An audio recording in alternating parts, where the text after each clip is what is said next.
what the Russians and the Ukrainians refer to as an operational encirclement of Pokrovsk, one where the main roads are in effect cut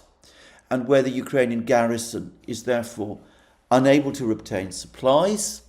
and where eventually, as happened in Kurakovo and Selidovo and Ugledar, it is left with no alternative but to withdraw across the fields and the woods under attack from the Russian drones and the Russian infantry and mobile units that will be looking out for them with the intent to kill or capture as many of them as they can.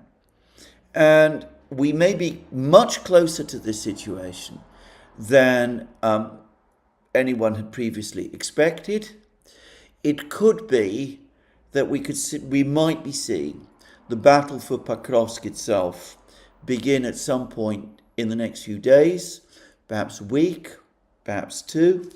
and it could be that the battle for Pokrovsk, when it begins, will take much less time than many people imagine.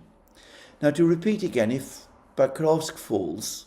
most assume that that will seal the fate of Constantinivka, that the Ukrainians have been depending on control of Pokrovsk to send supplies to Constantinivka, even from the north. If Pokrovsk falls, it seems to me that the most important town, fortified position if you prefer, holding back the Russians from advancing westwards towards the Dnieper, will have fallen also. I personally think that, contrary to what some like, say, Big Serge believe, it is Pokrovsk that will be the major Russian objective within the next couple of weeks, though it is likely that the Russians will begin attacks on Constantinivka as well.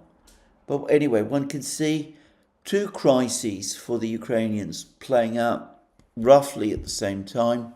one south of Constantinivka, one around Pokrovsk, and with everybody focused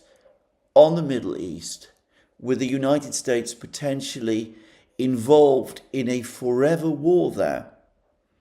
I can't imagine that there'll be much interest or time